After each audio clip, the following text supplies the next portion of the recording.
Good morning friends. इस session में हम बात करेंगे सी सेट के बारे में कि सी सेट को कैसे आप प्रिपेयर करें। जीएस की काफ़ी सारी प्रिपरेशन आपकी हो गई होगी, ठीक है। और काफ़ी सारी इंक्वायरीज मेरे पास में आ रही है सी सेट के बारे में कि सर सी सेट को हमें कैसे प्रिपेयर करना है, कब प्रिपेयर करना है, क्योंकि सी सेट का क्या बड़ा खौफ है लोगों में, ठीक है। जो नॉन मैथ्स बैकग्राउंड के हैं उनमें तो ऐसे बिल्कुल एक खौफ ही है कि यार सी सेट कवर होगा या नहीं होगा, जीएस को तो हम जैसे तैसे करके देख लेंगे, बट सी सेट के बारे में क्या करें।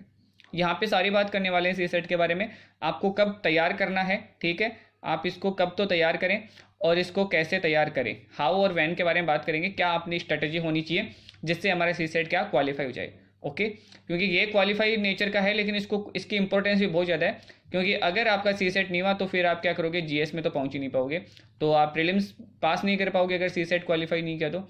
अब इसको ज़्यादा टाइम भी नहीं दे सकते क्योंकि सिर्फ क्वालिफाइड पेपर है, तो दोनों तरह से हमें एक मीडियम वे निकालना है कि मीडियम पाथ निकालना है, मिड पाथ निकाल के हमें सी सेट को कवर करना है। टाइम भी ज़्यादा नहीं देना है ताकि क्या कि यहाँ पे टाइम वेस्ट नहीं हो जाए, और इसको बिल्कुल छोड़ना भी नहीं है कि कवर नहीं हो। ओके, तो सारी बातें करेंगे हम सी सेट के बारे में इस सेशन में। अगर काम के प्रति अगर डेडिकेशन हो तो डेफिनेटली आप क्या करोगे, एक हिस्टोरिकल वर्क करोगे। अगर डेडिकेशन है आपकी स्टडी में तो डेफिनेटली आपको सक्सेस मिलेगी और एक हिस्टोरिकल सक्सेस मिलेगी, ठीक है।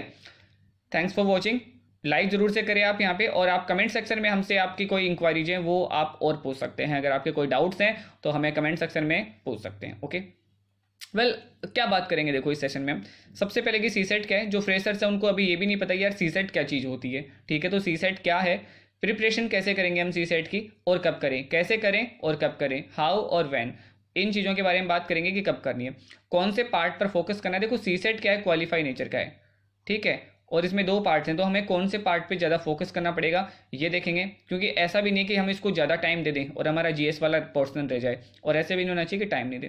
मैथ्स कितना ज़रूरी है, सबसे बड़ा जो क्वेश्चन है वो यही है कि सर मैथ्स नहीं आती है, हम नॉन मैथ्स बैकग्राउंड के हैं, तो हमें सी सेट कैसे होएगा, या हम प्रिपरेशन करें या नहीं करें। इवन ये क्वेश्चन और हो जाता है कि हमें यूपीएससी की प्रिपरेशन करनी चाहिए या नहीं करनी चाहिए, हमें मैथ्स बिल्कुल नहीं आती, इसके बारे में बात करेंगे। कंपेरिजन्स की प्रैक्टिस कैसे करें, ठीक है, इनका भी काफ़ी रोल है। 50% जो है यही आ जाते हैं, कई बार तो 50 to 60% यही रहते हैं सी सेट में, इनको कैसे तैयार करें। इसके बाद में रीजनिंग कैसे सॉल्व करें, इन सारे क्वेश्चंस के आंसर आपको यहाँ पे मिलने वाले हैं। ओके, जो फ्रेशर्स हैं उनको मैं एक बार फिर से पैटर्न बता दूं कि जो आपका यूपीएससी प्रीलिम्स का एग्जाम है, ठीक है, यूपीएससी प्रीलिम्स, उसमें आपका जो फर्स्ट पेपर होता है वो होता है जीएस का। इसमें 100 नंबर ऑफ जो क्वेश्चंस होते हैं वो होते हैं 100, और जो मार्क्स होते हैं टोटल जो मार्क्स हैं वो होते हैं 200, ठीक है। आप इसमें से जो जितने मार्क्स लाते हैं उसी के अकॉर्डिंग क्या बनती है, आपकी मेरिट बनती है, कि इसमें अगर आपकी मेरिट में आप पास होते हो तो आप क्या करोगे, फिर मेंस एग्जाम के लिए आप क्वालिफाई हो जाओगे। ओके, ये हुआ जीएस के बारे में। दोनों पेपर एक ही दिन में होते हैं, सेम डे मॉर्निंग और इवनिंग शिफ्ट में। सेकंड जो पेपर है वो होता है आपका सी सेट का, ठीक है, ये होता है सेकंड पेपर आपका, सेम डे पेपर होएगा। नंबर ऑफ जो क्वेश्चंस यहाँ पे होते हैं वो होते हैं 80, ठीक है, और ईच जो क्वेश्चन होता है वो 2.50 मार्क्स का होता है, और टोटल जो मार्क्स हैं आपके पूरे पेपर के वो होते हैं 200। इसमें क्या करना आपको, इसमें आपको लगभग जो है आपको 33% लेके आना है, ठीक है, 33% लेके आना है। इट्स मीन आपको 66 जो है मार्क्स लेके आने हैं। अगर 66 अगर मैं मार्क्स की बात करूं तो इसका मतलब कि अगर आप लगभग जो है 30 क्वेश्चन अगर ठीक कर देते हो तो आप क्या करते हो कि यहाँ पे इस रेंज में आप पहुँच जाते हो। 28 से लेके 30 क्वेश्चन अगर आप करते हो तो इस रेंज में पहुँच जाते हो। तो आपको नंबर ऑफ जो राइट क्वेश्चन सही करने वो इतने होने चाहिए, 28 to 30। तो इससे देख के आपको एक स्ट्रेटेजी बना सकते हो कि लगभग आपको जो है 45 या 48 क्वेश्चन आपको क्या करनी चाहिए, इसमें अटैम्प्ट करनी चाहिए इन 80 क्वेश्चन में से, ठीक है, कि इतने आपको अटैम्प्ट करने चाहिए। इनमें से आपके कितने हो जाने चाहिए, 20, इसमें से जो आपको राइट क्वेश्चन जो करने हैं वो 35 to 38 आपके राइट क्वेश्चन हो जाने चाहिए, ठीक है। अगर इतने राइट होते हैं तो फिर क्या करते हो, आप यहाँ पे क्वालिफाइड कर जाते हो। तो हम यही स्ट्रेटेजी बनाएंगे कि हमें टोटल जो 80 क्वेश्चन है उनके ऊपर फोकस नहीं करना, हमें फोकस करना है सिर्फ इतने क्वेश्चन पर। ओके, और इनमें से भी राइट हमारा कितना होना चाहिए, इतना हमारा राइट हो जाएगा, ठीक है, कुछ नेगेटिव कट के, और हम फिर भी सेफ जोन में इसको क्वालिफाई कर लेंगे। ओके, तो बस यही एक स्ट्रेटेजी बनाएंगे हम कि यहाँ से कैसे निकले। तो ये सिलेबस है सी सेट का हिंदी मीडियम के लिए, बोधगम्यता, संचार कौशल सहित है, तार्किकता है, रीजनिंग है, निर्णय लेना यानी कि डिसीजन है, सामान्य मानसिक योग्यता, मेंटल एबिलिटी, इसके बाद में आधारभूत संख्यन यानी कि ये है जो है आपका मैथ्स वाला पोर्शन है, ठीक है। ये जो लास्ट पॉइंट है वो क्या है, वो मैथ्स है। देखो इसमें साफ साफ लिखा हुआ है 10वीं कक्षा का स्तर, यानी कि ये सिर्फ जो है 10th स्टैंडर्ड की आपसे मैथ पूछने वाले हैं। इसमें क्या है, आंकड़ों का निर्वचन है, चार्ट है, ग्राफ है, तालिका है, आंकड़ों की पर्याप्तता, ये सब चीज़ें इसमें आपसे पूछने वाले हैं। तो बड़ा टफ नहीं है ये इंग्लिश मीडियम के लिए सिलेबस। प्रॉब्लम सॉल्विंग आएगा, जनरल मेंटल एबिलिटी है, कंप्रेहेंशंस है, ठीक है, सबसे बड़ा रोल इनका रहता है क्योंकि बाकी सब मिला के 50% होता है और ये अकेले 50% कवर करता है इसमें से। एनालिटिकल रीजनिंग है, डाटा इंटरप्रिटेशन है, इसके बाद में इंटरपर्सनल स्किल्स है, और लास्ट में जो यहाँ पे है वो है मैथ्स। ठीक है, मैथ्स यहाँ पे बड़ा रोल नहीं रखता है। ठीक है, अभी हम बात करेंगे कि यार मैथ्स है ना कैसा रोल रखता है। अब बात आती है कि ये तो पता चल गया कि सी सेट में 80 क्वेश्चन होते हैं और हमें क्वालिफाइड करना है और हमें जो है 66 मार्क्स भी लेके आने, ये भी सब पता चल गया। ठीक है, अब हम बात करते हैं यार क्वेश्चन कैसे आते हैं इसमें। तो देखो पूरे पेपर को है ना मैंने 2 भागों में 2 पार्ट्स में डिवाइड कर दिया। ठीक है, कि 2 पार्ट्स मैंने इसके बना दिए। एक पार्ट है आपका कंपेरिजन्स वाला। ठीक है, जो एक पार्ट कौन सा आपका कंपेरिजन्स वाला है, यानी कि जिसको आप क्या बोलते हो, पैराग्राफ बोलते हो, जिसको हम पहले हमारे 10th 12th में जो अनसीन पैराग्राफ जो होते थे ना, वो टाइप के यहाँ पे क्वेश्चन पूछे जाएंगे आपसे, अनसीन पैराग्राफ वाला। जो इसका पोर्शन जो होता है वो 40 to 60% होता है। दूसरा जो होता है, जिस पोर्शन को मैं नाम दे सकता हूँ मैथ्स एंड रीजनिंग। ठीक है, ये क्या है, ये है मैथ्स एंड रीजनिंग, जिसका पोर्शन कितना होता है 40 to 60% इसका होता है। ठीक है, 50-50 आप मान सकते हो, लेकिन कई बार क्या होता है कि इधर ज़्यादा हो जाता है तो कई बार इधर ज़्यादा होता है। तो वो कहाँ तक हो सकता है, 40 to 60 होता है, इट्स मीन कि 40% तो होता है। यहाँ से एक बात तो पता चल गई कि हमें दोनों पोर्शन कवर करने होंगे। ठीक है, किसी एक को कवर करके हम अगर चले जाएं तो वहाँ पे मुश्किल हो सकता है, क्योंकि मान लीजिए अनसीन पैराग्राफ जो कंपेरिजन है वो ओनली 40% आ जाता है। ठीक है, और हम इसमें से क्या करते हैं कि 30% सही कर पाते हैं, तो वहाँ पे मुश्किल में चले जाते हैं। तो क्या करना है आपको, हाफ हाफ, फुल नहीं लेकिन हाफ हाफ आपको क्या करना है, दोनों को आपको तैयार करके जाना है, जो एक सही एक तरीका होगा सी सेट को प्रिपरेशन करने का। ओके, देखो इस पोर्शन की हम बात करते हैं, और सबसे पहले हम बात करते हैं मैथ्स कितना जरूरी है। ठीक है, सबसे ज़्यादा बड़ा डाउट तो यही है, क्वेश्चन तो यही है कि मैथ्स कितना जरूरी है और क्या मैथ्स पढ़ सकते हैं क्या। तो मैथ्स कितना जरूरी है, तो मैथ्स देखो जरूरी इतना ही है कि 6 to जो है 10 क्वेश्चन या फिर 12 क्वेश्चन मैक्सिमम है। ठीक है, कि 6 से क्वेश्चन शुरू होते हैं मैथ्स के, और 10 कई बार 8 भी आ सकते हैं, यहाँ पे 9 भी हो सकता है, 10 भी हो सकते हैं। इससे ज़्यादा क्वेश्चन मैथ्स के नहीं आते। ठीक है, जिनमें से 6, अगर मान लीजिए कि अगर 10 क्वेश्चन आते हैं तो इनमें से क्या होता है, 6 जो क्वेश्चन होते हैं वो इन्हीं पोर्शन से रिलेटेड होते हैं। Average, percentage, ratio, interest, time and work, area, profit and loss, ये सारे टॉपिक वो हैं जो हमने 10th स्टैंडर्ड में पढ़े या फिर हम डेली हमारी रूटीन लाइफ में काम में भी लेते हैं। ठीक है ना, जैसे एवरेज है तो एवरेज भी हम डेली रूटीन लाइफ में काम में लेते हैं, परसेंटेज हम बहुत ज़्यादा यूज लेते हैं, रेशो है, इंटरेस्ट है, ये सारी चीज़ें वो हैं जो हम क्या करते हैं डेली रूटीन में हमारे काम में लेते हैं, और इनको क्या कर सकते हैं हम बहुत कम तैयारी के साथ में इनको फिर से एक बार तैयार कर सकते हैं। इसमें क्या होता है, इसमें सिर्फ जो होती है एक बेसिक कैलकुलेशन होती है। ठीक है, और बहुत ज़्यादा फॉर्मूलेज भी नहीं है, रेशो में परसेंटेज में एक फॉर्मूले हैं, तो यहाँ से कवर कर सकते हैं। तो आपको क्या करना है, बाकी के सारे को जो नॉन मैथ्स हैं सिर्फ उन्हीं के लिए ये, वो सिर्फ इन्हीं टॉपिक्स को पढ़ें, average, percentage, ratio, interest, time and work. ये थोड़ा सा टफ है, आप इसको ड्रॉप भी कर सकते हैं, जिसको बिल्कुल समझ में नहीं थी मैथ वो इसको ड्रॉप कर सकता है, जिसको थोड़ा बहुत लगता है कि हाँ कर सकता हूँ वो इसको कर सकता है। बाकी टाइम एंड वर्क को भी आप छोड़ सकते हो। एरिया अगर आप कर लेते हो तो अच्छी बात है, नहीं करते हो तो भी कोई बात नहीं। और प्रॉफिट एंड लॉस, ये जो है 5 टॉपिक तो बहुत इंपॉर्टेंट है, average, percentage, ratio, interest, profit and loss. इसके बाद में आप चाहो तो इन दोनों टॉपिक पे भी क्या कर सकते हो, फोकस कर सकते हो, टाइम एंड वर्क और एरिया के ऊपर। ठीक है, ये है ओनली मैथ्स, और ये टॉपिक्स जो हैं इजी हैं, इनको आपको करके ही जाना है, और इनको एक एक दिन में आप, जैसे एक दिन आपने अगर 2 घंटे अगर एवरेज के क्वेश्चन सॉल्व किए तो आप एवरेज कर पाओगे। ऐसे करके ये जो टोटल है वो 5 डेज का काम है। ठीक है, कि आपको 5 डेज सिर्फ कितने घंटे देने, 2 घंटे देने, या फिर आप 3 मान लीजिए, और क्या करना है, सिर्फ प्रैक्टिस करनी है, क्वेश्चन सॉल्व करने हैं, और इसके लिए कुछ स्पेशल कुछ नहीं पढ़ना, बस क्वेश्चन प्रैक्टिस करना है। देखो इसके लिए मैथ्स के लिए जो आपको ज़्यादातर लोगों ने बुक सजेस्ट की होगी वो आपको की होगी RS अग्रवाल। ठीक है, कि बहुत सारे लोगों ने यही सजेस्ट किया होगा, यही ले भी ली होगी, ये बुक आप बिल्कुल मत लेना। ठीक है, मैं तो इसके ऊपर बिल्कुल क्रॉस लगाता हूँ।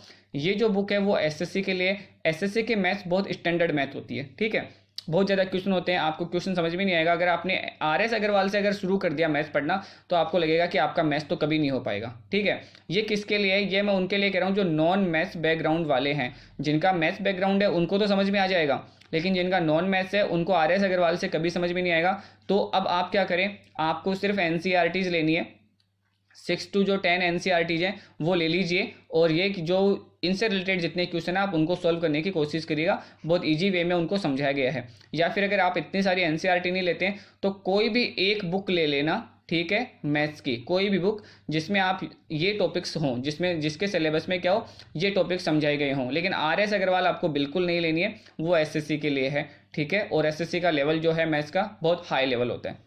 ओके, तो मैथ से डरने की बिल्कुल ज़रूरत नहीं है। क्यों ज़रूरत नहीं है? क्योंकि यहाँ पे 6 to सिर्फ 10 क्वेश्चंस आते हैं, जिनमें से लगभग जो है 80% जो क्वेश्चन होते हैं वो इन्हीं 5 जो टॉपिक से होते हैं। तो इन 5 टॉपिक को कोई भी कवर कर सकता है, सिर्फ 5 डेज की बात है, ये कवर हो जाएंगे। ओके, नेक्स्ट हम बात करते हैं कंपेरिजन्स की, ठीक है।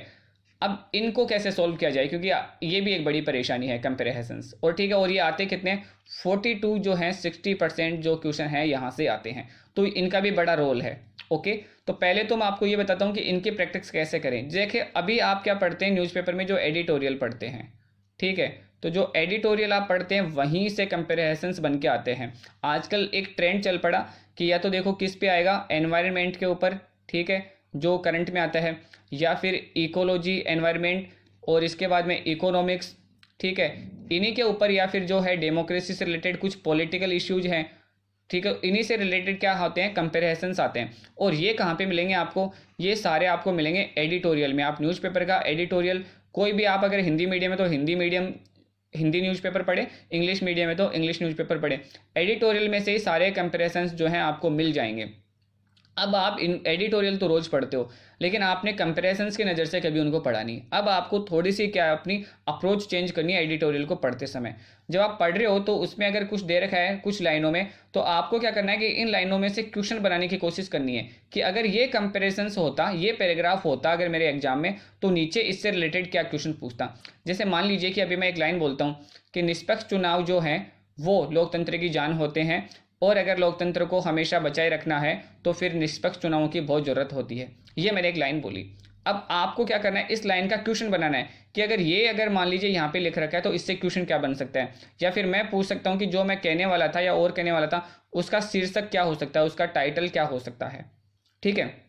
इस तरह से क्वेश्चन बनाने की कोशिश करें तो आपका कंपेरिजन्स तो क्या हो जाएगा, डेली जो आप न्यूज़पेपर पढ़ रहे हैं उसी से कवर हो जाएगा। इसके अलावा क्या करना है, CSAT के लिए प्रैक्टिस बुक आती हैं बहुत सारी, आपको वो प्रैक्टिस बुक लेनी है और आपको कंपेरिजन्स क्या करने हैं, डेली सॉल्व करने हैं।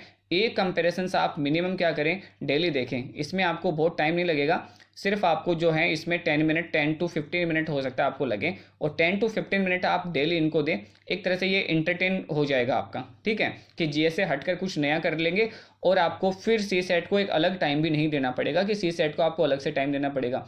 आपको कंपेरिजन को क्या करना है, डेली क्या करना है, 10 से 15 मिनट आपको कंपेरिजन्स को टाइम देना है। CSAT के लिए कोई भी प्रैक्टिस बुक लेके आ सकते हैं आप, अरहिंद की आती है, ठीक है, कोई भी लेके आ सकते हैं आप, और 10 मिनट क्या एक इसको कंपेरिजन्स को पढ़ें और क्वेश्चन सोल्व करने की कोशिश करें। एग्जाम के लिए मैं आपको एक चीज़ बताता हूँ कि कंपेरिजन्स, मान लीजिए कोई इतना बड़ा कंपेरिजन्स है, ठीक है, इसमें से जो क्वेश्चन पूछा है वो एक ही पूछा है, तो आप इस पे क्रॉस मार सकते हैं, क्योंकि इतना बड़ा पढ़ने के बाद में आपको क्वेश्चन कितना मिलेगा, एक मिलेगा। इससे अच्छा मान लीजिए कि कोई और कंपेरिजन मिलता है जो इसके मुकाबले थोड़ा छोटा है, और वहाँ पे नंबर ऑफ क्वेश्चन जो कितने वो आपको 3 मिलते हैं, तो आप क्या करो, इसको अटेम्प्ट करने की कोशिश करो, ठीक है। क्योंकि इसको पूरे को पढ़ने के बाद में अगर आपको नहीं आया तो यहाँ पे क्या हुआ, आपका 2 मिनट जो है वेस्ट हो गया। लेकिन इसको पढ़ने के बाद में अगर 3 में से आपका 1 या 2 क्वेश्चन भी बनते हैं तो भी आपका क्या हो जाएगा, वो टाइम क्या जाएगा, आपका यूज आ जाएगा। तो इस तरह से आपको क्या करना है, कंपेरिजन्स को सॉल्व करने की कोशिश करनी है।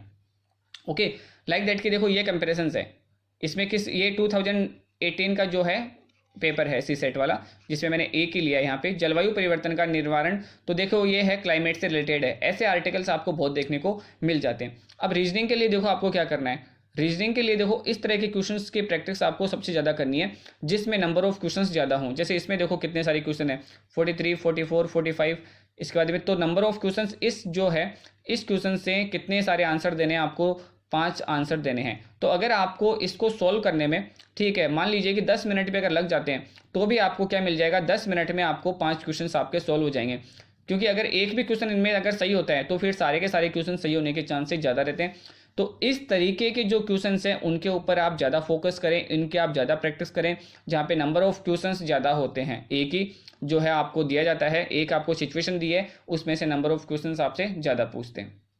ओके, तो आप इसको भी ज़्यादा से ज़्यादा सॉल्व करने की कोशिश करें, जिससे आपका क्या होगा कि क्वेश्चन ज़्यादा से ज़्यादा बनने के आपके चांसेस रहेंगे।